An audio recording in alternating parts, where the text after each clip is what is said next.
This is Women Talking Mitzvot, brought to you by Deracheha and the Stella K. Abraham Migdal Oz Women's Beit Midrash as part of their commitment to bringing women's spiritual worlds into halachic discourse.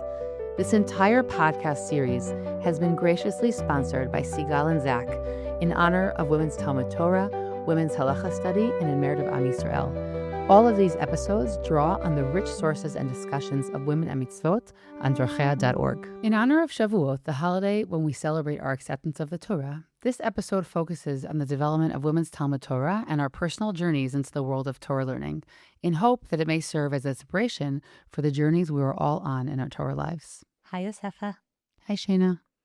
Today's topic is Talmud Torah, the study of Torah, which is a little bit funny because, in a sense, this entire podcast, Women Talking Mitzvot, is devoted to talking about Torah topics and understanding the halacha more fully and aspiring to keep mitzvot better. But what we wanted to talk about today specifically is the experience of learning Torah, and also to discuss maybe from a more personal place what that looks like and means for each of us in our own lives. Yeah, I love this topic. And even though it kind of like sits in the DNA of everything we do, Yes. I think it's really good sometimes to sort of like flesh out what that actually looks like. Because really in Judaism, we aspire for Torah to be our guiding force, for it to be the anchor of our entire lives. And we want it to center around that. But living a Torah lifestyle and observing mitzvot is not synonymous with the actual act of engaging in Torah. I'm actually going to mention that when it comes to my personal story, because I think understanding that those don't always come together is really, really significant. And someone can absorb through osmosis a Torah life. They can be part of a Jewish community. But that does not necessarily mean that they're really engaged in the formal act of learning Torah. In Sefer Dvarim, the book of Deuteronomy, it says, "Ulimadatem otam et b'nechem," and you will teach them, meaning the words of the Torah, you will teach to your children. And we learn from this pasuk that we really have a specific obligation to learn Torah and to teach it. And so that means beyond being engaged in Torah life and knowing the general concepts, that there's really an obligation to really learn in a more formal way, whether that's from a book or with a teacher or with a family member or whoever it is. And this is where it kind of gets interesting for women, because while you could look at the pasuk and it says b'nechem and say it means children, sort of in the generic plural, the Midrash Halacha reads this pasuk as b'nechem v'lo b'notechem, that it's referring to your sons and not your daughters. And so it means that there's no Torah level obligation to teach your daughters Torah in the same way that you have an obligation to teach your sons. And the Gemara quotes this Midrash and then concludes that if women do not need to be taught Torah, then they're also not obligated in the Torah level mitzvah to formally teach it or learn it themselves. Right. Okay, so that's a very, very significant piece. But of course, what we've said over and over again in this podcast is that exemption, right, from the obligation of something is not the same as a prohibition. And so there are many mitzvot that we are pturot from, that we have an exemption from, but we still can choose to opt in. Many women choose to opt in. They don't even know that they're necessarily exempted from those mitzvot. And that, of course, is like shofar, sitting in a sukkah, Asfirat Omer, which we most recently discussed. And I think it's interesting to ask why women are not always encouraged to engage in formal limud Torah in the same way that might be encouraged with other mitzvot. And what I will say is that this exemption is a very big one. Yeah. Okay, it's a really big one because Torah learning really it's like the nucleus of Jewish life. Again, even though we said you could absorb it in a community, it's really something that sits at the center. And so by women not being in there in that same level of obligation, it does have really, really big ramifications. And we'll get back to that. Right. It's also not limited to like just one holiday, like Exactly. many of these other mitzvot are. So it daily becomes obligation. very defining. So going all the way back to the Mishnah, we already see that there are different rabbinic perspectives on women's Torah study. There's one opinion, the opinion of Ben Azai, which is that a father does have an obligation to teach his daughter Torah and that her Torah study could be beneficial.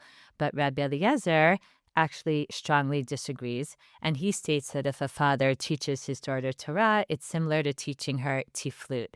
Now, we're not exactly sure what tiflut is. Some people think it's nonsense. Some people think it's something inappropriate. What's clear, though, is that he is not in favor of women learning Torah.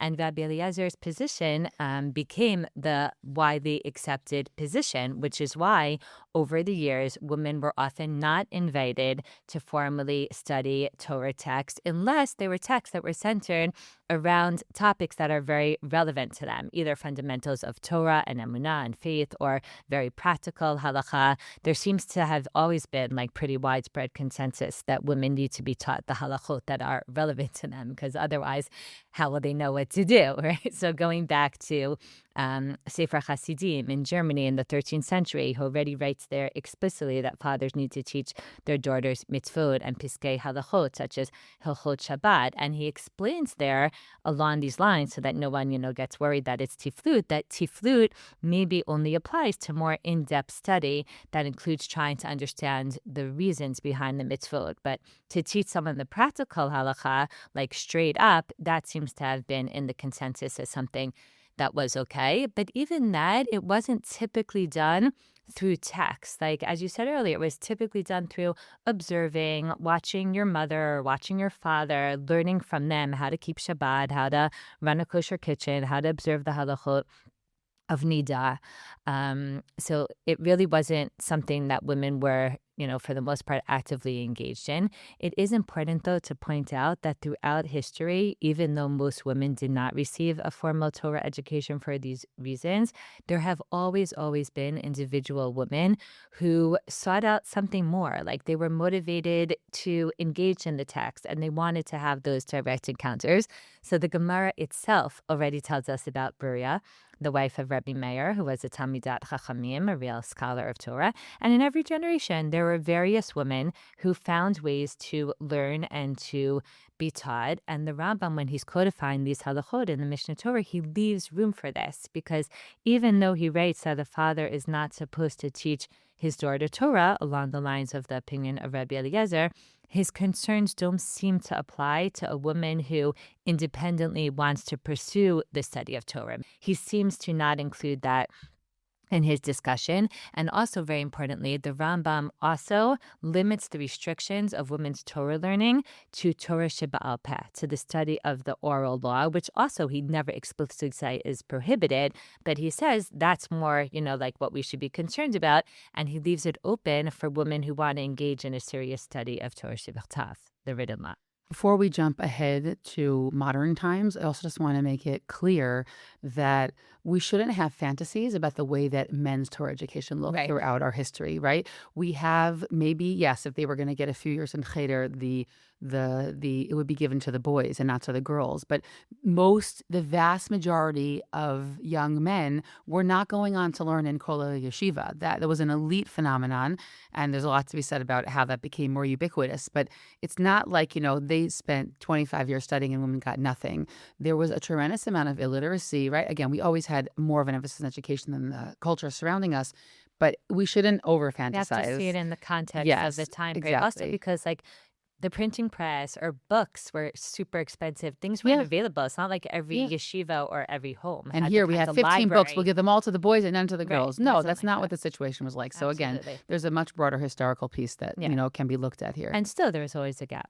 Totally. Definitely a gap. The big shift in women's learning really happened in the early 20th century when a woman in Poland, Sarah Schneer, looked at the women around her and really saw them moving away from engagement with religious life. A lot of them were receiving general education in their local gymnasia, and there was a very big gap also between their engagement in the secular world and encouragement to be, citizens as post-enlightenment, citizens of the state, but they had nothing in their Torah life to sort of like balance those kind of messages.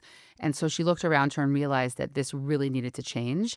And she founded the Beis Yaakov movement, this network of girls' schools that was then initially supported by the Chafetz Chaim, meaning he was one of the first supporters of it, who really understood that you can't just pass on Jewish tradition through imitation anymore, right? Through mimesis. You have to be educated. You have to be engaged and taught this, and that there's a real need for that. Obviously, there's a certain irony in the fact that, meaning today in our world, this is associated with a more traditional or small c conservative movement, but this was the movement that spearheaded the idea of women's education. And It's amazing, though, to think that there is one woman who had a vision or had an insight, and she effectuated the kind of change that we ourselves are still so much reaping the benefits of, you Yeah. know?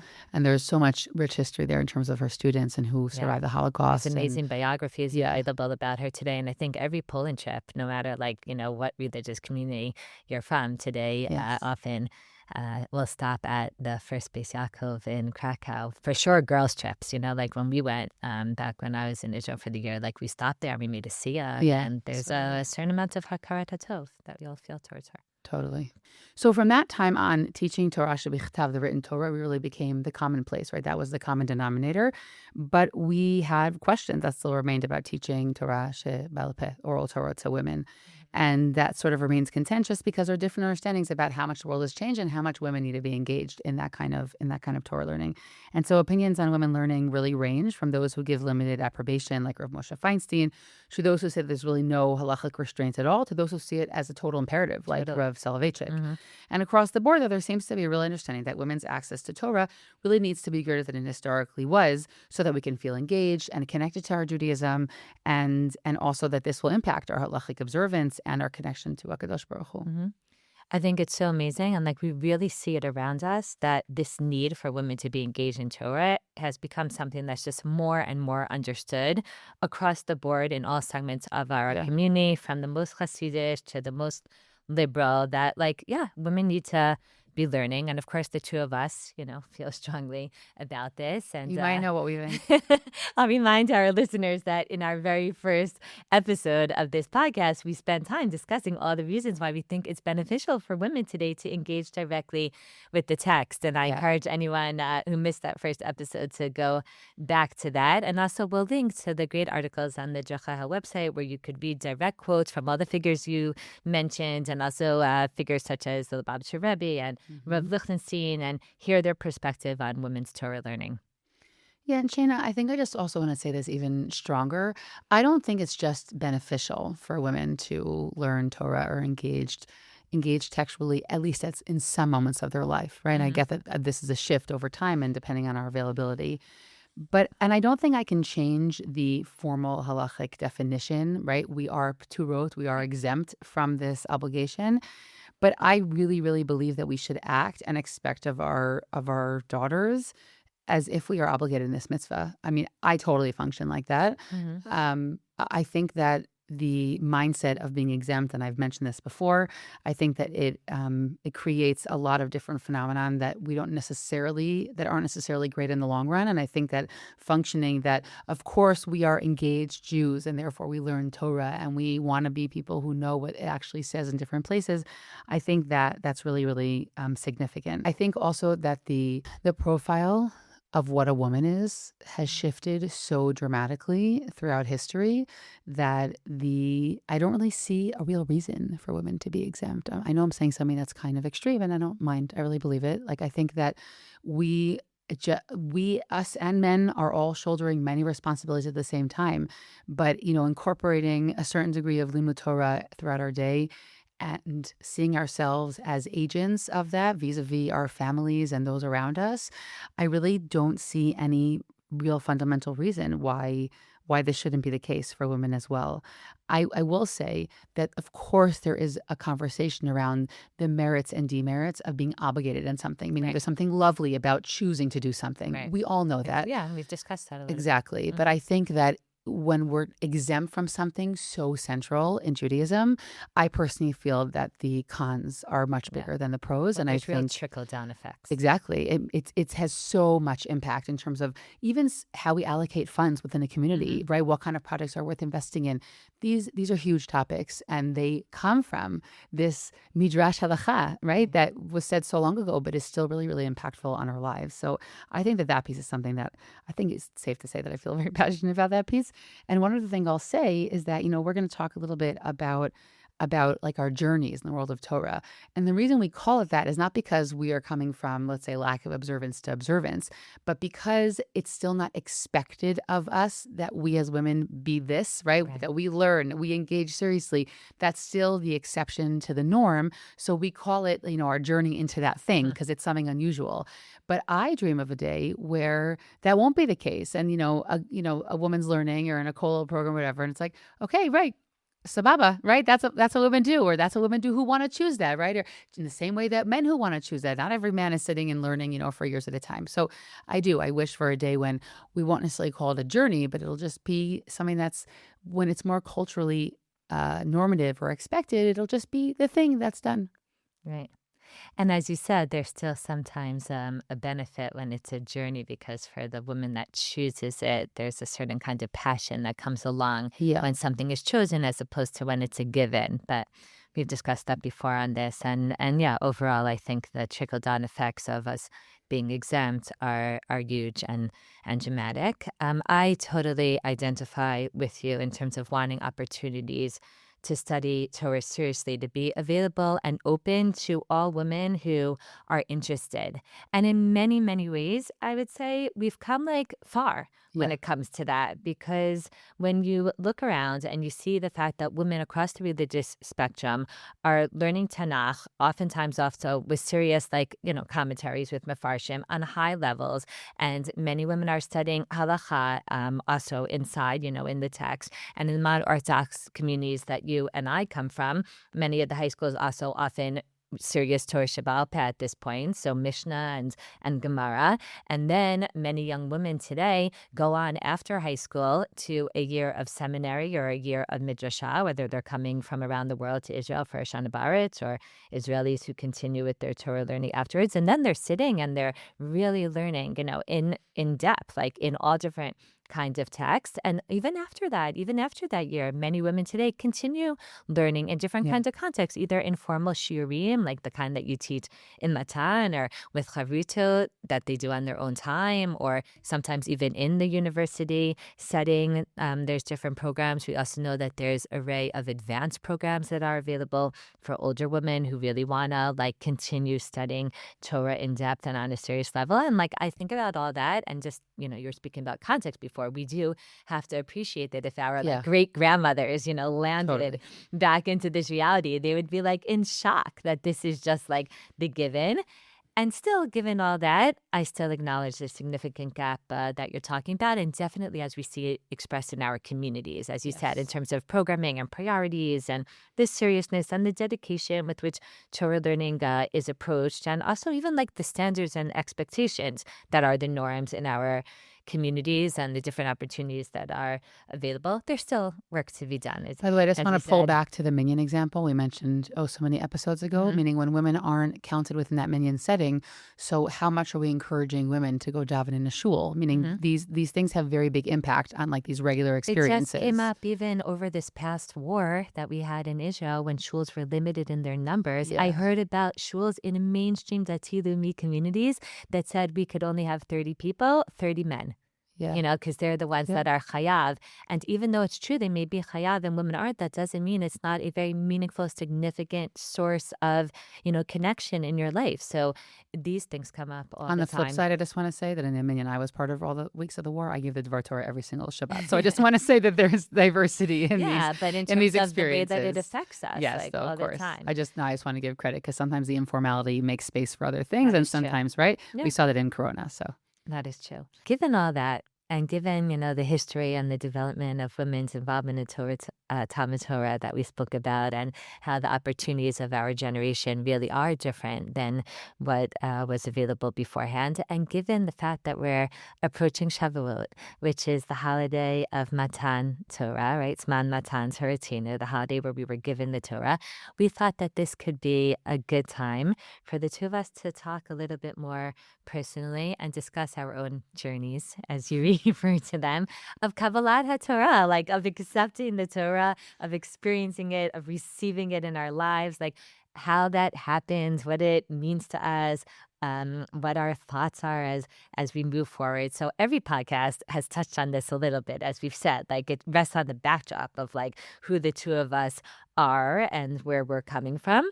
But sometimes you want to just talk about something, more openly, like yeah, put it on the table in a way that hopefully also will encourage ourselves first and foremost, and also people listening to think about how we can make Talmud Torah like yeah. more and more a, central feature of our life, how we could give space to it. So I wanted to start, Yosefa, by asking you, do you remember like what it was that initially got you excited specifically about learning Torah? Because I'm sure, you were engaged in your home and in your community in other ways, but are there childhood experiences that influence like your connection to the actual learning that we've been discussing? Yeah, I will totally go there. I just wanted to first respond to that and say that I kind of think about this as like a spiritual biography a little bit. And, it's a good thing to think about. Like this could be a good roundtable conversation at like on Shavuot, right? There's Hmm. plenty of time to have these conversations, to think about that with the people that we're with, our family, our guests. It's empowering to like put this into words Yeah, sometimes, to right? reflect. To reflect back and think about like how this developed over time. And I think that that could be an interesting exercise to do. So sure, Shayna. Let me share with you. I would say the following. From a very young age, it's probably since I've been born, but definitely since I can remember, I had a very strong need or search for meaning. Okay, that is the earliest memory I have of myself as a human. Wow. Now, where I was able to find that, that was a long journey. Okay, meaning, but I remember myself from a very young age. Literally, my earliest memory, I think I was 3.5 or 4. I remember where I was in a parking lot of a mall, ironically, and I remember looking around and being like, "There's got to be something else here." Okay, it's one of my earliest childhood memories. So you didn't know that about me? No. No. So that was my consciousness as a Mm. child, and it took me a lot of trial and error to figure out where I could find that in a way that fit for my personality. So with that sort of as like the general context, I would say the following. I grew up in a home that was such a Torah home, that was so dedicated, that had tremendous Mesiut Nefesh for our Torah life, but we didn't learn Torah formally in our house. So there was a lot of modeling that went on, and my parents as communal members, but I didn't see models. This shifted decades later, but I didn't see Lima Torah in a formal sense, like with books in my Uh-huh. house. And there was lots of shul, there was lots of shul going, there was lots of chagim, but I didn't see that. And it sounds really, really funny because we think about the world now, and you can kind of get exposed to so many things in this, internet laden world we have. But even today, I still think that when we don't see something modeled around us, even if we see something on a screen, it could still feel very, very far. What I mean to say is that it took me so many years to realize that all I needed were books. Hmm. But because I didn't see that modeled in that same way, it was a very, very long journey until I figured out what that looked like. So in the world I lived in, if you wanted to become more, fervent and be part of a meaningful religious life, so it was often expressed through halachic observance. Hmm. So that was like a tool that I was familiar with as a younger kid, and that expressed itself, and I sort of took on more things and things like that. But I would say that the first way that I really saw that like Torah learning can be something that like totally transforms was definitely in summer camp. Big shout out. I was like, I ran from swimming to the shoe ream in camp. Like I was like, and I loved You swimming. were the only one, Okay. probably. Probably. Okay. But I loved it. I didn't have any language to describe Hmm. any of this for so long, but I felt like I could breathe like in Camp those Masora classes. also, Camp like, Sora, they shout out they to the they had a lot Newburgers, of Rabbi le and Rebbetzin and they Newburger. cared a lot about their Torah learning. So much. They And had that was more a than other camps. Exactly. It was a very frum environment, Mhm, and I literally it was like oxygen. But mhm. again, I didn't really have words to understand it yet, but it was very, very impactful for me. And so that was significant. So there was also halachic observance, but also like the real like limud Torah and like the intensity of like of frum life I totally got from there. And I think though that like many, my year in Israel was really the first time that I was exposed to the idea of like a Beit Midrash, walk in the Beit Midrash, take out books, learn yourself, have a chavruta. It sounds so silly, but those words in the places that I learned, and I'm sure if I had chosen high schools differently, this would have looked different. But in all the places I was exposed to, though that message was never said to me, whether it was anybody or was me as a woman, it was never said, go and take charge of your Torah learning. There is an immeasurable amount of books and learning and knowledge that could be acquired in this Torah life. I just had never gotten that message Mhm. until I came to Israel for the year. So that was life changing for me. Utterly life changing in exactly the stereotypical way you can think about. Utterly, utterly life changing.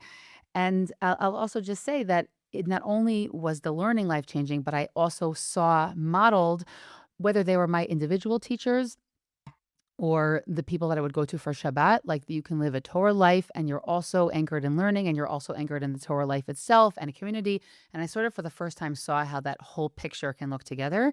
And I guess it's safe to say that I was never the same after that. Like it totally changed my life. I just want to comment on, like, you talking about also coming to Israel for the year and discovering a world of Torah, whatever. Like, I've had multiple students who like discovered learning and discovered Yeah. svarim and books and texts and whatever when they were in Migdalus for the year.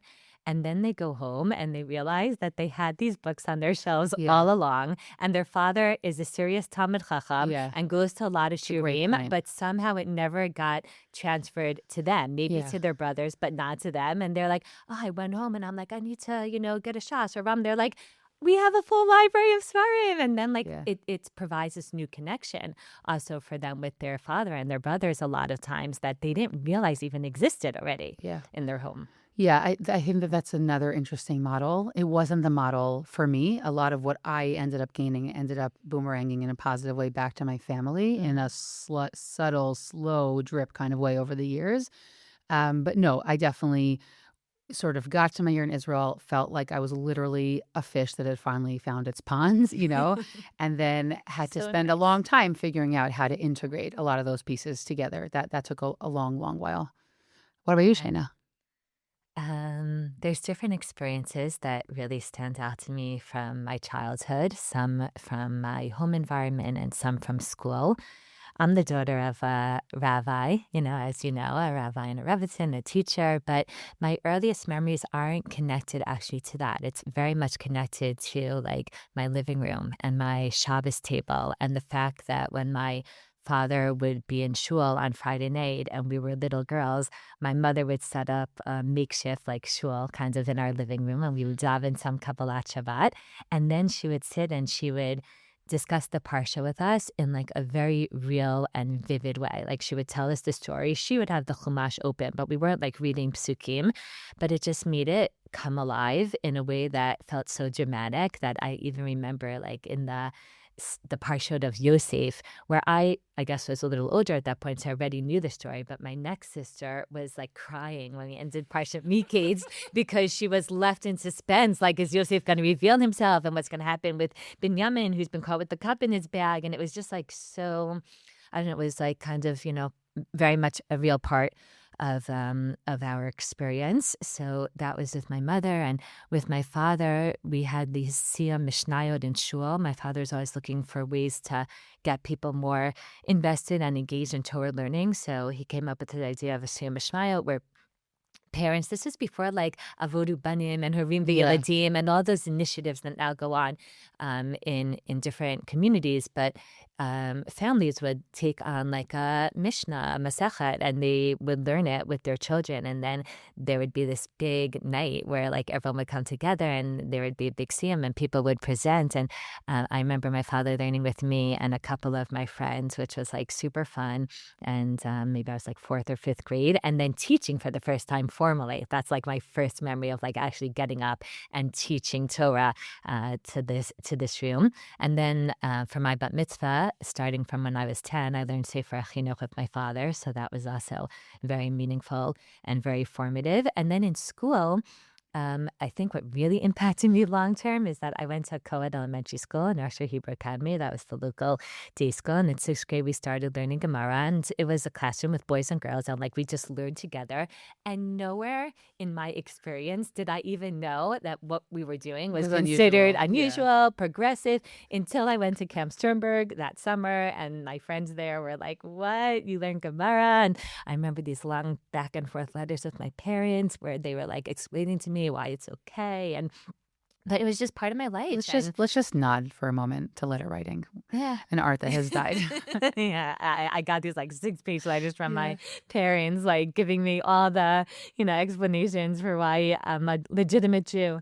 Yeah, but I remember in eighth grade being up all night on Shavuot night doing Chazara for our big Gemara final. And like I was the one teaching the Gemara to my classmates, including like the boys in the class. And it was just like normal. It was natural. So Yeah. that definitely made, a big imprint on me. And then in 10th grade, I had this amazing halakha class with Mrs. Ora Penn, where it was the first time that I'd really learned halakha, like from the pasuk down to the halakha l'maaseh, like Mhm. the pasuk, and then the Mishnah, and the midrashim, the Mishnah, the Gemara, and then like the poskim, and I loved it. I think because we've spoken here before, like I love systems, I love order, I love the framework, and I don't know, it just made me really, really, really excited. And that also, like the Gemara and the Halacha, became like mainstays in terms of my early years of learning. Like when I went to GPATs, I was in the first class of the graduate program for advanced Semitic studies at Stern, and it was just this feeling of like, wow, you discussed before like a pond, but for me it was like this Yam Shel Torah, like wow, there's this ocean of Torah learning, and like the more you learn, the more you realize you don't know, and like there's so much that you could keep swimming in. And it was a big part of why I decided to do the Yoetza program. And I really enjoyed learning Gemara and halacha. And to this day, it's still what I love to teach. Like I teach halacha in Migdaluz, and I think I love it for two reasons. Like I love the development of the system, and I love engaging students in that, like showing them how like the things that maybe they do in their life or they've heard of, like this is where it came from, this is how it developed, and these are the different opinions. And I also love that it's real, like it has a real connection to our day to day. So whether it's teaching couples before a wedding or it's this podcast, it's like Mhm. how do we make halacha real and relevant in our life? And I realized a lot of times that in teaching, I like the rigor, but I also look for connections. Like I want Torah to be a Torah Chaim that's Yeah. relevant and that's Yeah. meaningful. And it's so special and moving to me. Like when I meet Bogrut years later who are like, oh, I remember this thing, that we said, like, we learned Nida and Migdaluz. They were 18 years old, but like they're married now and they like remember something or like a development of the halacha that they didn't necessarily learn in their kalakas, but they learned then, or something that we did in Nashim B'Tanach that now they were listening to the parsha and it came back to them. Like those kinds of things are very special because Torah is something that's supposed to be alive and Yeah. real Totally. for us. What made you go into teaching? Because for me, like it was this, but what about Yeah. you? No, I think it was a lot less organic for me. It was a lot of a it was a much longer process. For many, many years, I thought I would be a physician, like all good Jewish kids. I thought I'd be a physician, and I realized very quickly after a little bit of pre-med in college that I had no interest in sitting in science classes for the next decade of my life. And that really what I wanted in medicine was this idea of kind of like being involved in knowledge, but in the context of a relationship. Like I wanted that sense of, or at least what I guess, isn't that beautiful? That's what I thought that medicine was in my childhood, because that's not necessarily at all how it feels. But meaning being in this sort of relationship where you can help somebody discover something, and that's what I really wanted. But from that understanding, when I was 20-ish, to becoming a teacher of Torah, there was a very, very long, I'm going to use the word journey again, that took place. I really spent many, many years learning in different batei midrash, more academic, less academic. I started teaching in the Beit Midrash of Matan after I'd been a student there when I was about 24. I've been there ever since. But even through all that time, so I taught, a class or two every year, but it was still a very long development. And I'll explain to you why.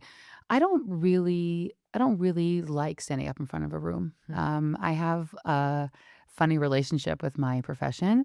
And so throughout the years, I always was trying to combine until I was like 34. I was really combining serious learning with the work I was doing. And it took a long time for me to figure out how I could turn this into a career that I would enjoy those Mm. pieces. So I always was trying to sort of figure that out. And I would say that once I sort of made it into Migdal Oz, we moved to Gush Etzion and I started working there. That's when I felt things kind of started to click more, because I had really stopped liking the feeling of like lecturing to a classroom, and which is often, let's say, what happens if you're definitely teaching like an older crowd or certain kinds of settings. But in Midelos, a lot of the learning is much more democratic, Mm. whether it's like sort of in a circle and it's more conversation based. And I think at this point it's been long enough that I've sort of found my middle space between all those types. But I would sort of also say that the world's lack of attention span sort of fit well with my lack of interest in standing up for more than 40 minutes in front of a room. No, I say that seriously. And so like all those things kind of took a long time to come together for me to have a teaching life that's a combination, because I really love facilitating learning and making source sheets and being in a Beit Midrash. And I still always will love that setting more. I don't, and obviously I think that there's room and there's importance in being up in front of a classroom and you being the teacher, because that information still needs to be given over. But I really don't like when that's the bulk of my week. I don't enjoy it. It stresses me out a lot. That part sort of took time to figure out. And I would say that also, obviously, podcasting became a huge piece of this. This is already now 6 years because I got to combine all of my favorite things, meaning I got to sit in an intimate conversation with someone and be in a feeling of like a recorded chavruta, Hmm. essentially. But it also has the tremendous added benefit that other people could be hearing it and it could move them and it could touch them. But I don't have to feel embarrassed by standing up in front of a very big room. So for me, it kind of was like a win-win on all levels. And which is why it's something that I've continually pursued because I just feel much more comfortable in the medium. Now, I just want to also say that if you see me up in front of a room of 200 people, you can't tell that I'm uncomfortable, meaning it doesn't come through. I can do the thing that I need to Yes, do, and you're quite good at it. but it's still not my preferred method of meeting people. I really, really value that intimacy that you can have, whether it's in a more circle kind of learning or in a one-on-one Mhm. situation. So I've always sort of tried to balance those two pieces, and it took time to figure out how to put that all together into you know, a parnasa, Yeah. essentially. I'm curious to hear, like, first of all, who were the major influences in your life when it Yeah. comes to Torah learning? Like, were there figures, mentors, teachers, rabbis, whatever? And now that you said this, like, were there mentors of yours that modeled this kind of teaching, where it was more intimate as opposed to more formal? Okay, so I think that's a really interesting question because I grew up with hierarchy. Like, I grew up with there's Yes, the instructor we're in front of the children of room. the '80s. Exactly. That's how I grew up, and I loved it. I am like you and I both were like the dream student. Like, let's just, like, drink it up. Again, all of us know that in today's world, it's like a much more complex piece, but I absolutely loved it. Now, that being said, I don't think that I necessarily had people who model that in their Torah teaching. But as I would said, I think the environment in a place like Migdalo's showed me other versions. And I do feel like there's been people who have taught me so much about what it means to listen to people. And that is a skill that I've taken into these more democratic teaching Mm. places.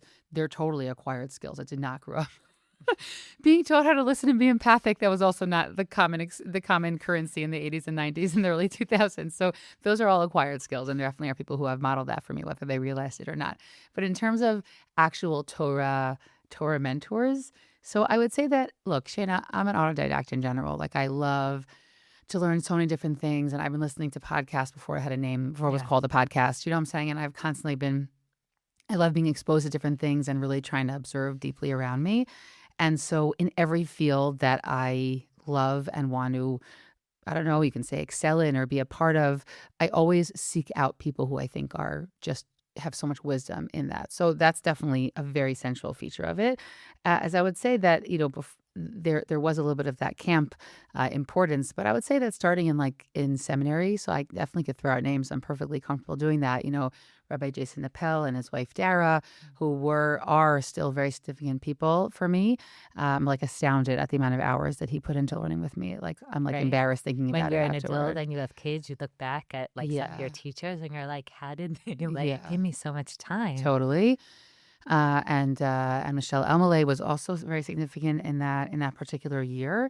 And I would say that after that, sort of as the dust settled on all the internal changes that happened for me in that year and the years after, the models that I sought out were people who were a combination of like Yirat Shamayim and From life with like academic Mhm. rigor. That's simply, I realized that was my brand. Do you know what I'm saying? Like, that's what I was the most attracted to, certainly for that I would say 15-year period of my life. Again, I think now I'm in like another chapter a little bit, but so in that, we have.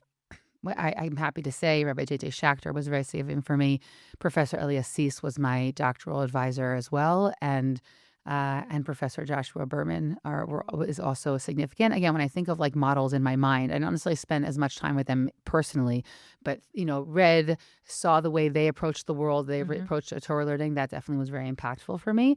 And I would say two other pieces. One is also all of the women I've learned with in Charuta all these years. I've had I don't even think I can remember all of them, but meaning many, many, many, many chavrutot that were peers of mine.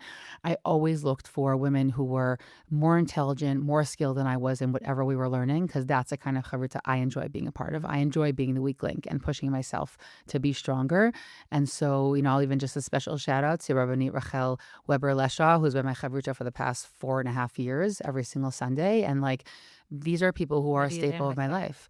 We always well, we started off doing like funky responsa, but Mm-hmm. then we quickly moved into halacha biyun. So we're both yotzot halacha, and we wanted to slowly, slowly go through all of basically what we would say is smicha. So we've done hilchot avelut, we've done hilchot tefillah. Now we're doing hilchot giur, just for the Mm-hmm. sake of a change.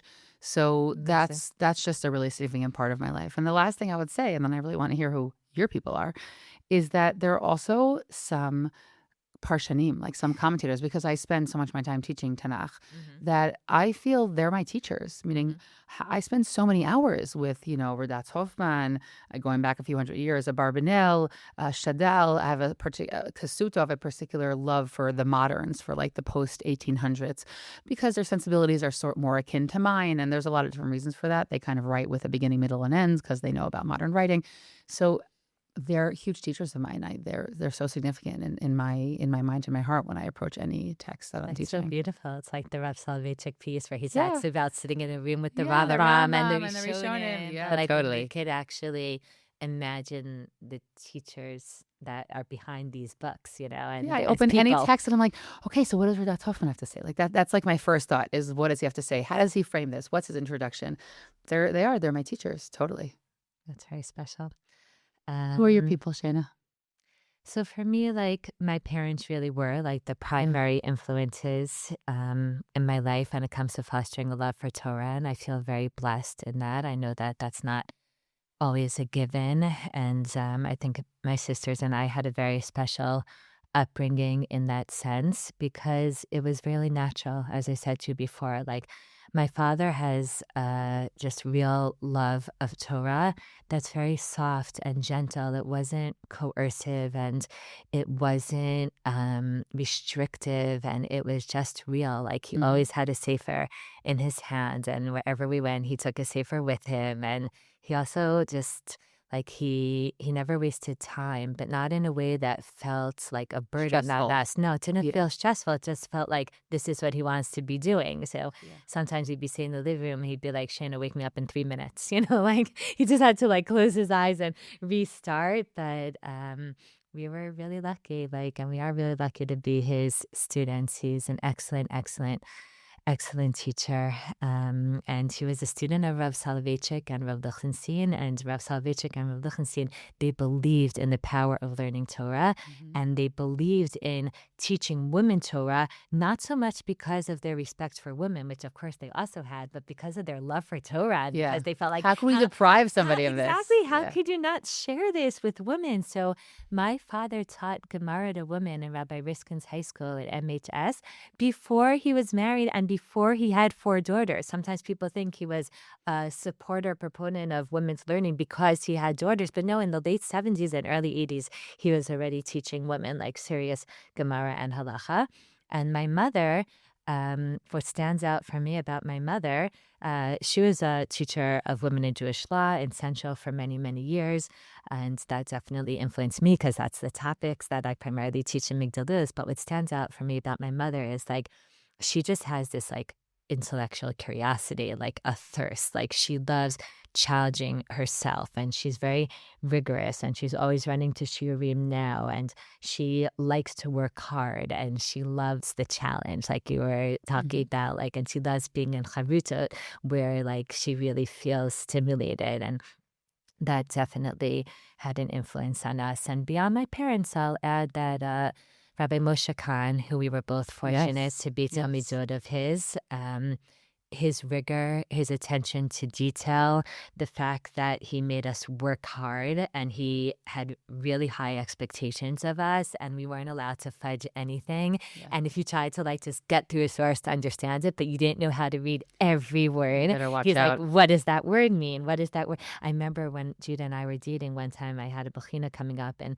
I asked him to like go over something with me and he's like, whoa, like he's like, this is just, it's a very unique style of learning Mhm. that's different, I think, than what a lot of men are exposed to Yeah. in yeshivot. And that really, really, really pushed me because I've said before on this podcast, I'm like a get it done kind of person. So Yeah. that really pushed me to slow down and to to give something time and to yeah, to give it the respect that it deserves. And the last thing that I'll say is that I was fortunate in my early married years to spend 2 years in the Kollel of Yeshivat Har Tzion. We were married and then we had a year in Philly and then we came back here. That's the time that I was in the USer program, but we lived in Alon Shvud and I wasn't in the yeshiva, but when you're a wife in the kollel in the yeshiva, so you're in the yeshiva every week for tefillah, Mhm. and those were the days that Rav Amital and Rav Lichtenstein would switch off. There were no like Shabbatot every third week like there are now. They would switch off every other week giving the sichur, and I feel like I was blessed a little bit to have that firsthand encounter with them. They have such an understanding of human nature. Like they're humanists and they care about people and they care Mhm. about sensitivities and they care about the world. And beyond the fact that it was very meaningful for me to learn a little bit from someone who was such an influential figure in my father's life, but I felt like a little bit I got to touch greatness, the way Mhm. like that to be that kind of part of that chain of the Masorah that's passed down from generation to generation. So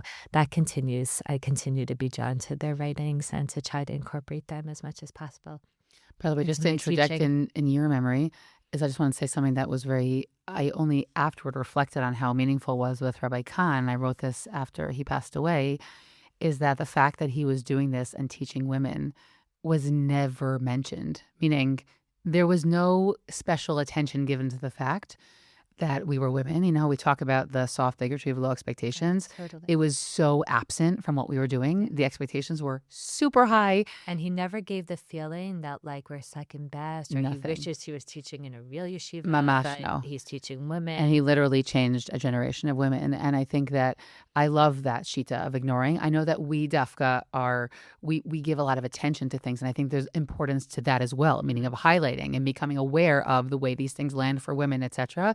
But there was something very powerful about the way that it wasn't given It was a attention. non-issue. Yeah. Totally irrelevant to the conversation. I later, when I would meet glass ceilings or when I would meet uncomfortable situations, I would reflect back and think like, wow, it was just not at all part of what we were doing there. And that was very special. Okay, so beyond, figures, we heard about your parents and of course in some of your really, really influential teachers. I guess I'm also curious if like in all of the years of your Torah learning and teaching, if there's like a specific Torah idea or ideas that sort of stick out as being something that you carry around in your heart, on a regular basis. Yeah. There's so many, and I think my students in Migdalis like to laugh because like they're the ideas that come up all the time They can make because the yeah, list. they could make the list exactly. Um, yeah, I mean, from Sefer Chinuch, like the idea of acharei hapilot nimshachim levavot, like that your actions have a huge influence on your thinking. Like that's something big that I learned when I was very little with my father. So that's one of them. But I think what I want to highlight right now is that there is a Gemara that my father introduced me to when I was in high school, the Gemara of Elu ve'elu divrei Elokim chayim, that these and those are the words of the living God, and that even though, Beit Hillel and Beit Shammai would argue about things, and in the end we had to have like a psak, like people needed to know, bottom line, what to do, there's this idea that like there's inherent truth in both of their positions, or both of them are kind of having a perspective or an outlook that is based in something real. And that's something that my father introduced me to. And I think he lived his life like that, really trying to have respect for different people, different opinions, and different perspectives, and different ways of looking at things. And I think it's something that we do on the Deracheha website when we are writing out an article. And Rabbanit Lori Novik is like, kind of bringing the halacha to life. So she's doing it through really bringing the different approaches, even if in the end, in our personal lives, we live a specific way, we're still going to give room to other opinions. And I think that it's something that I try to, give to my children. It really shapes the way that I understand people and the hashkafa that I have and the way that I teach halacha in the classroom, that like there's not necessarily only one way of doing something. And like when you see the full spectrum, even if at the end of the day you have your approach, the fact that there are people who may be doing something that to you looks crazy, machmir, and stringent, but actually it's because they're following this shita, or there are people that you may write off as like not being seriously halachically, but no, they're just following is something that for me, like I think is very core to the way that I try to live. So that's like one idea that's definitely something I carry around with me, and that goes back to my parents. And something I think that also has been very powerful in my life, that is a Gemara that my husband Judah introduced me to, is that there's a Gemara in Masachet Shabbat and Daf Yud where it says that Rava Chazia, the Rav Hamnuna, that Rava looked over at Rav Hamnuna and he saw that he was like being marich in tefillah. He was davening for a very long time, like that person Hmm. that's still at Shmona Yep. Esrei while everyone else is done. And he said to him, like, why are you like leaving he said, manichem chaye olam, like you're leaving Torah study in order to engage in something that has to do with this world. Because when you're davening for your needs in this world, but Torah has to do with the next world. Meaning he's saying your priorities are wrong. Like daven quicker and get back to the Beit Midrash, like go study. And he answers him, I don't approach life like that. He says, man tefillah l'chud, vizman Torah l'chud. Meaning, when I daven, I think of that as its own thing. Like, I'm davening now. I'm doing something worthwhile. This is what I'm giving my time to. And then when I learn Torah, so like, I give my time to that, but I'm not living always with like, I don't know, like as long as I'm doing something worthwhile, that's where my attention is. Now, this is very resonant to me because I care a lot about decision making, and I think a lot about like Hmm. how we make our decisions. Hmm. And people could drive themselves crazy. I see this with our students, and they're like, should I learn Gemara or should I learn Tanakh? Should I learn Tanakh or maybe I need to learn Halakha? Should I learn Halakha or maybe I should be doing Chesed? Should I be doing Chesed or maybe I need to sleep because if I don't sleep, then like I'm not going to have energy, And the ability to just say, are you using your time well? Like, if right now you're doing something that's good and that's worthwhile, like you could focus on that. You don't need to always be thinking, is there something even better? Is there something better? You could just say, is this a good use of my time? And I think that that idea of that, like, most decisions that are hard decisions in our life are between things that are good and good. And sometimes we're trying to make it like a right and a wrong, or there's something better, or there's something that we should prioritize. And there's something about this Gemara that says, it's okay. Like, make good decisions in terms of like, are you doing worthwhile things? Are you spending your money, on things that you should be spending your money on or whatever? But after that, like, you could hold it. Like, you could hold that tension of, like, there may always be something more than that, but, like, you don't need to be driving yourself crazy, and I think there's something very reassuring about this Gemara that tells us that, like, again, you're not exempt from using your time or using your money on things that matter. But once you've determined that this is something that matters, you don't have to be driving yourself crazy in terms of, like, is there something even better or something that even matters more? So that's something also that has very much influenced me, and I something that I share with students that I think gives them a little bit menuchat nefesh, like a little bit of more breathing room. Interesting how all those Torahs, they occupy very central spaces, meaning whether it's your, childhood memory of learning with your father or all the decision-making conversations you have. It's so interesting that Yes. What about you? yeah, I guess I'll express something similar, totally different ideas, but a similar idea. These things that sort of sit at the root of who we are. There's a lot to say in terms of ideas in Tanakh and Tanakh teaching that are resonant for me. Dafka, I don't want to go there because there's so many, but they sit really at the root of how I look at Torah, I look at the Pshat, how I look at the importance of the text. But I Dafka wanted to bring two other things that are really much more about lifestyle than about Limud Torah. One of them is the opening passage in Orot Tshuva from Rav Kook. Obviously, unshockingly, I did not grow up learning Rav Kook. Obviously, it's a Torah that I sort of gravitated to more as I became an adult and certainly living in Israel. and I'm going to totally butcher the first piece. I'm not really going to go into it, but I want to just tell you what the thrust of it and why it's significant for me. Is he talks about tshuva and all different kinds of tshuva. There's tshuva tiv'it, okay, and this sort of natural tshuva. Bad translation. Tshuva tivit gufanit, tshuva tivit nafshit. Okay, we have some sort of this sort of like physical tshuva and sort of this more internal tshuva.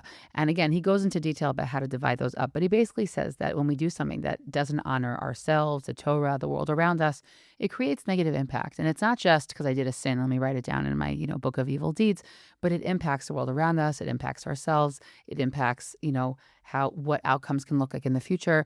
And he looks at all things in a much more system-based kind of way. His Kabbalistic perspective really sits at the foundation of a lot of how he sees the world. And ideally, he would love to see the world as like working in harmony. So when we don't do what we're supposed to, whether it's because we're eating poorly or because we're not fulfilling a mitzvah, that impacts negatively something much more than just like, did I not do what it says in the book or not? And what impacts me is not even the Torah itself, but this idea of the harmony, meaning the idea that all these pieces come together, that our Torah lives and our the way we eat or the way we behave with other people and our learning. Obviously, you could say they're all part of one system, even just talking about midot and chesed. But he's talking about something much bigger, I would say broader and even deeper, meaning that there's like this, we are part of this very big system that is the world, that really is HaKadosh Baruch Hu, again, all the sfirot of Hashem, and that all the things, all of our hanhagot, all of the way we behave really impacts in very different kind of like subtle ways. So it's sort of like the idea of the system and like the holistic way that he looks at Torah, Yes. specifically here tshuva, that speaks And to what me. Cook always did, like look for Yeah. the harmonious Yeah, there was a belief that there aspects was of a children. harmonious. Many other Jewish thinkers did not have a Right. belief that there was No, something very harmonious. There different. was The a Rav Sami dialectic, think. exactly, which is why I had long gravitated away from that and then was gravitated more towards Rav Kook. And that reflects itself, as you know, or, and others less Your so listening. lifestyle. Yeah, very much reflects itself in my lifestyle. But the other piece that I'll bring in, and here it's a little bit heavy, but it is significant. I think that, many of us go through hard times at different moments of our life, and it causes us to look for new things or seek new sources, or sometimes we sort of don't feel ourselves comforted by the things we used to be comforted by. And so something that really sticks out for me is a passage in the third section of the Moreh Nevuchim, where the Rambam talks about evil. And he says, you have to be careful not to attribute too many things to God, meaning God isn't responsible for all of these bad things in the world. And he says that, God forbid, a child or a person can come out with some sort of deformity because they're made of matter, meaning that's not necessarily God's doing. It's because they're made of matter. And then he says, and there's a whole other category of evil in the world, is the evil that people do to one another, right? They have wars and they hurt each other and they, God forbid, can kill each other. And he says, and there's this third category, which is all the evils that we do to ourselves, right? When we damage our body by not eating well or not take care of ourselves. So you can say to God, how could you do this to me? But he essentially says, you can't say that to God. He says, you shouldn't attribute all of these, difficult scenarios to God, because you have to realize that there's a lot of human responsibility within them. Now, why do I say this? Because on one hand, there's something comforting about this realm, and there's also something that I think does not resonate with many people, meaning it really resonates with me that we as humans need to take responsibility for as much as possible. That resonates with me as a human. On the other hand, we also crave a personal relationship with Hashem and believe we have a personal relationship with Hashem. And many people who can go through horrible scenarios, so they might say, okay, well, I really did that bad behavior all my life, or ate this or smoked that, but it doesn't necessarily mean that it had to come to this thing. And they do look at what they're going through as something that they're in dialogue with God. So on one hand, he takes God out of the picture in many scenarios. And to me, there's something right about that. On the other hand, it can leave a vacuum of, wait, so where is Hashem in this situation? And so I'm only bringing that up because for me, it's been significant in many regards. Again, like that human responsibility, or, something really bad happens and, I think we should, I know it's important for me to not attribute too much of it, that it's like a punishment, so to speak, or something from Hashem, but that there's some sort of cosmic relationship between how much I can cause something and how much, God allows it to be. But it also leaves me with a tension. I'm not exactly sure where the boundary is between those pieces. And that's a tension in emunah that for me exists for me very powerfully, and reflects in that sense of like how much ishtalut to put into different things. And so on one hand, there's something that's comforting to me about that, because it takes sort of like the theological weight out of multiple scenarios. On the other hand, it still leaves me with this question. So what do I do with that, right? So what do I do with that? How do I approach HaKadosh Baruch Hu when these really hard things happen? So I'm not bringing that because it's a fully formed thought, but it's because something that I probably think about probably every day or every other day in terms of how to approach that, where God's part ends and where my part begins and vice Totally. versa. Like, meaning that is one of the biggest questions that we face Yeah. in our day-to-day lives, outside of the question of evil, right? Yeah. And difficult things, but just how much effort do we put into things, and when do we say, and all this emphasis today on like Amuna and what does Amuna mean, and where's Yeah. personal responsibility in that, and are things just supposed to be whatever they are, or do we effectuate? Yeah, I'm with you on that. It's a Something that I think total it's about a a lot. total, internal tension for me. I Yeah. don't have an answer. I try and navigate it anew every time. Right. So, okay to live with tension. Yeah. When it's two things that we really, really believe in, we don't want to let go of either of them. Do you find that there are certain svarim that you are always coming back to, or that also like sit at the root of who you are, or that you particularly enjoy teaching? Yeah, I mean, look, I mainly teach Tanakh on a daily basis. This podcast is a great halacha piece as well, but meaning I mainly teach Tanakh in front of the classroom with lots of other kinds of sources. And it's definitely what I'm learning with all of my kids. I'm always in the middle of a different book with them.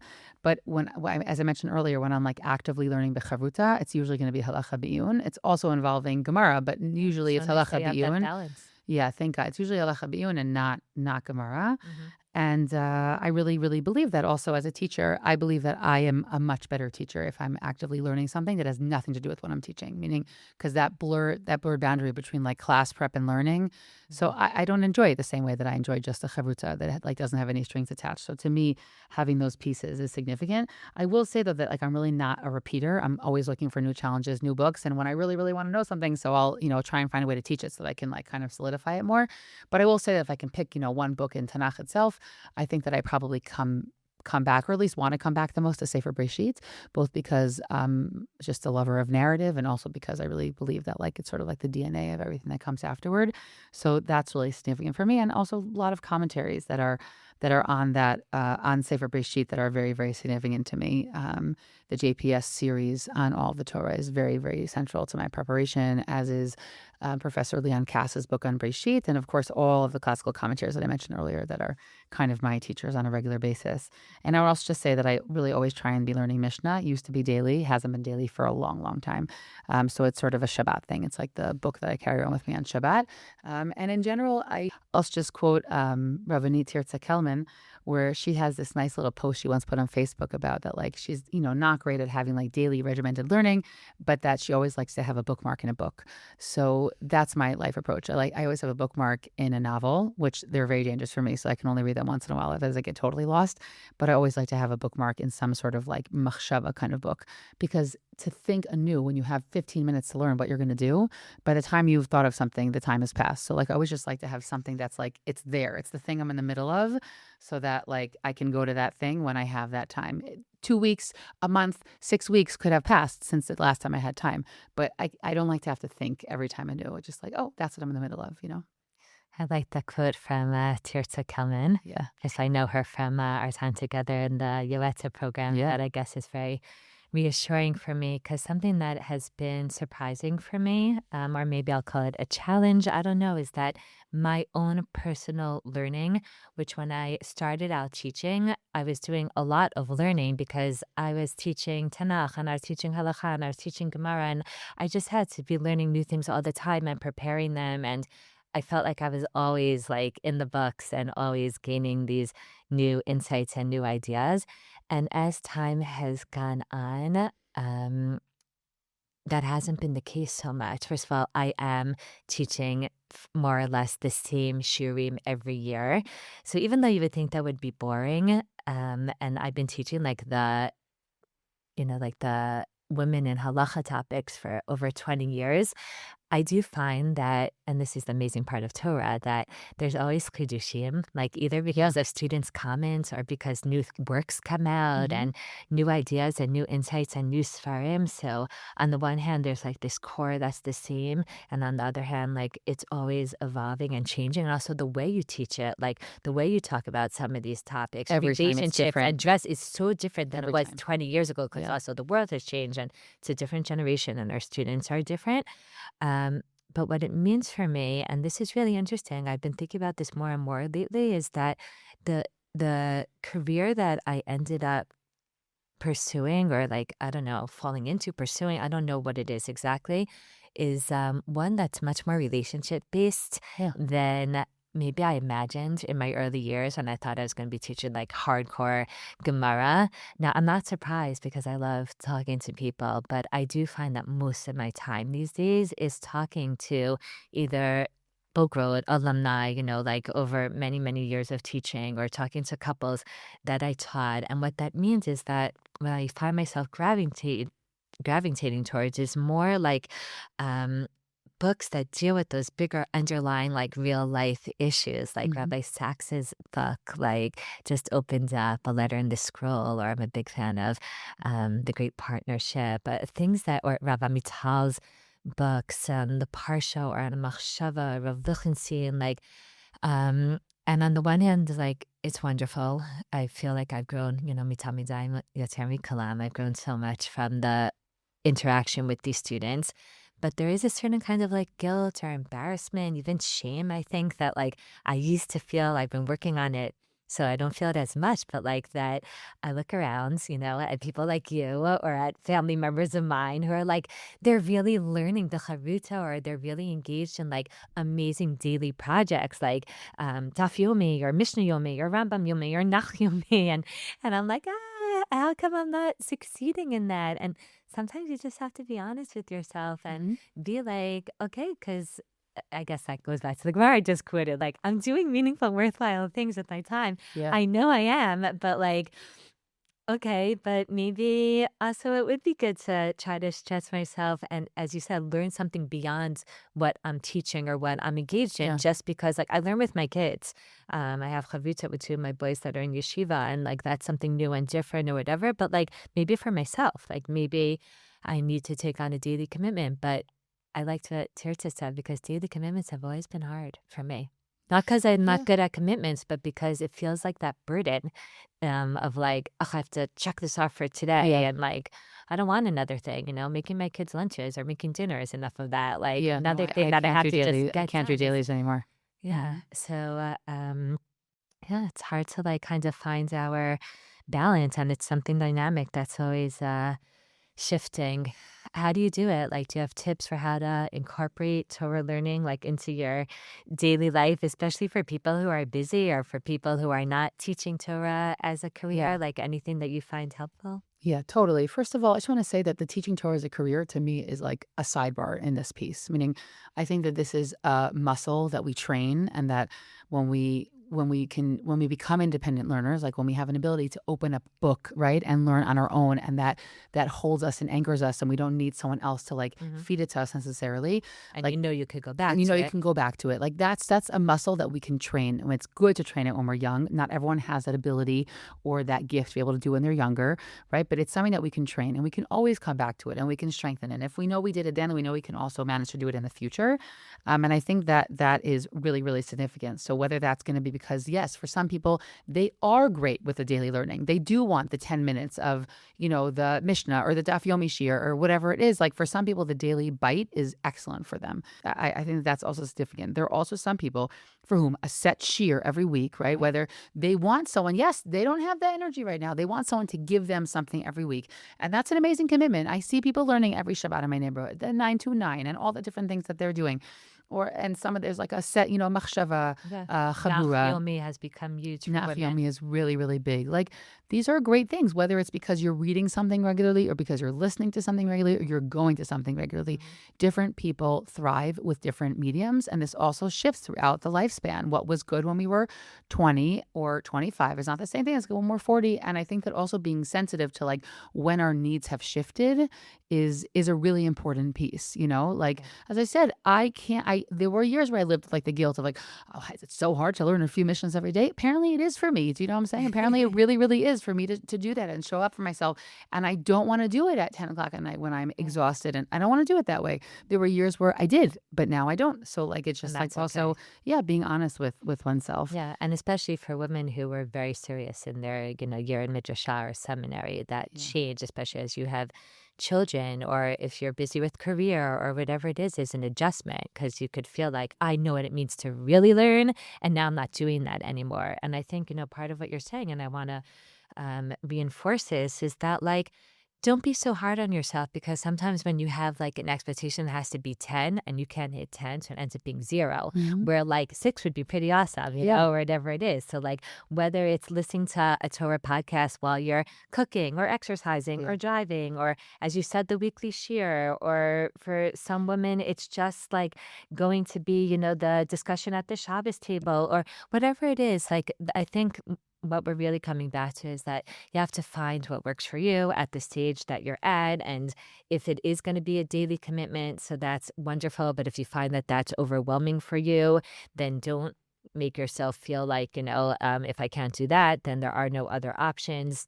We shouldn't be judging ourselves too much, because I guess the goal at the end of the day is really that we're able to engage in Torah in whatever way we're able to at this moment. Yeah, and also for some people, I just want to mention like Shavuot learning is great for them because just like they like to walk with a partner, so they Mhm. also want to learn with a And partner just showing up. and just showing up and knowing that it's Mhm. on your schedule and that gets you there. One other thing that I would say as a tip is that piece about the bookmark and something. It's good to just know, oh, this is my set podcast or this is my set shear. Yes, sometimes we need to seek out something new. We need to try something new. We need to try a new shear. But it's really helpful when there just is the thing that we do. Some weeks it'll be The more default. transcendent. Yeah. Some weeks it'll be less so, but it saves the thinking time.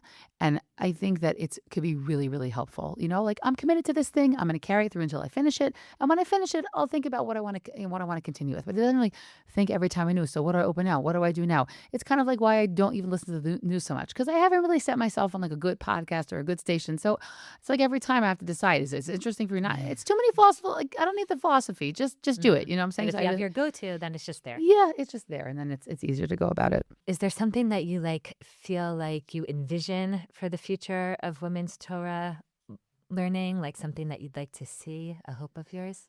Yeah, although I think I kind of said at the beginning of our conversation, I really just want to raise the bar of women's Talmud Torah. I really want literacy to be the norm and not the exception. And as you said, of course, we are at a level of literacy that's unprecedented for, looking all the past centuries.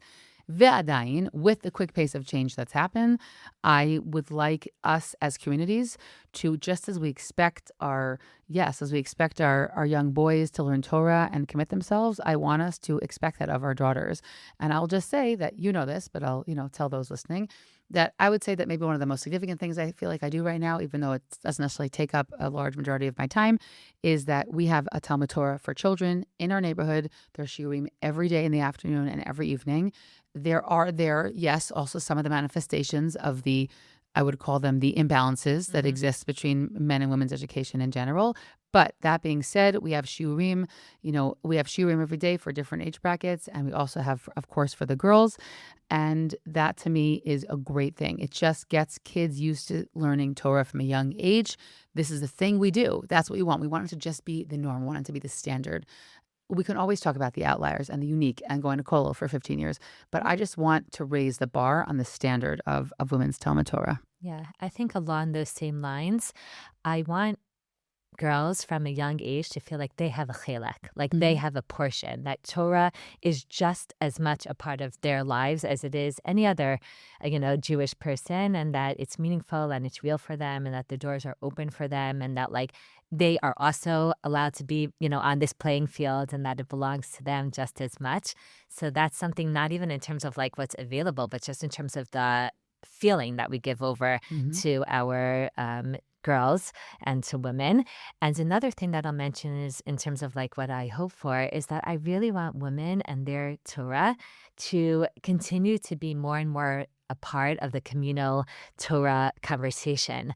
I think it's so wonderful and significant when men, especially young men, are able to learn Torah from women, the same way that they're able to learn Torah from their wonderful male teachers, meaning, but being exposed to women and their perspectives and their ideas and their insight, even their tone and the way in which they approach something is something that I very much want for my 4 sons and for their friends. And I think it's impactful because at the end of the day, as much as, yes, I understand it's Niyud issues or whatever, but at the end of the day, in terms of the world view that we want to have and the kind of families that we want to build and the kinds of communities that, like we're hoping for, I think the respect is very much influenced by the kind of dialogue that we have around these issues. And when women are brought into the conversation and When they men, bring themselves into the yeah, conversation. when they set themselves a place at the table, as you said on an earlier podcast. But yes, when women are part of the conversation, it creates a richer and even more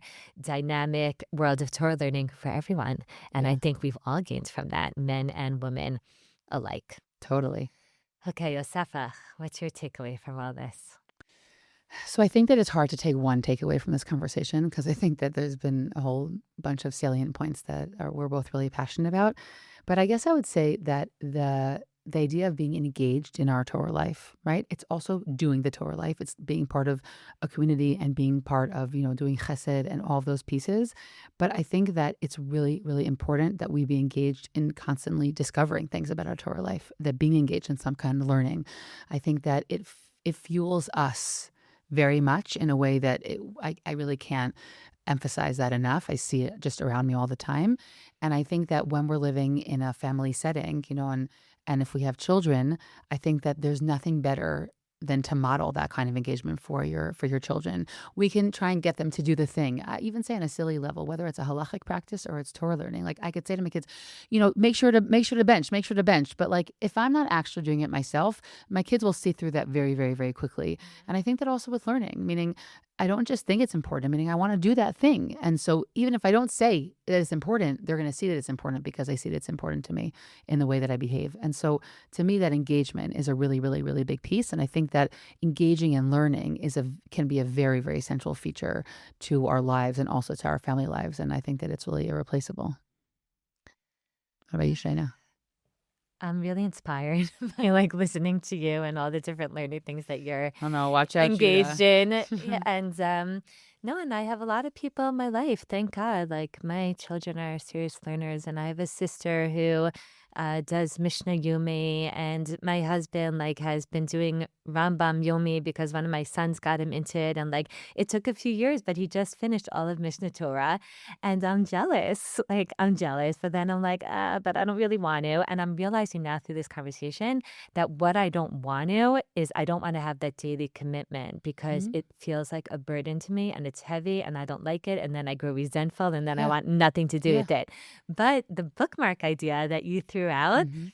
really, really resonates for me. So Mishnah Torah is something that speaks to me, and I've been afraid to start because I didn't want to have the daily commitment. But I think if I put a bookmark in the Mishnah Torah, and here and there when I have a few minutes, instead of scrolling on my phone or instead of wasting time or whatever, Yeah. I open the Rambam and I learn a halacha or two without any goal of when I finish or if I will ever finish. But that's something that I'm gonna take with me. It's just like a little nugget that could really influence. It may not be every day, but the days that I am successful in doing that. So thank you for that. We'll see how it goes. I'll keep you posted. Chag Sameach, Shayna. Chag Sameach. Did this conversation move you or cause you to think about the topic in a new way? Please share these episodes with friends and family and start conversations about meaningful mitzvah observance.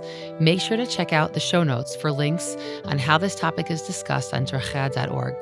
Contact us with thoughts and questions at womentalkingmitzvot@gmail.com. Looking forward to our next conversation.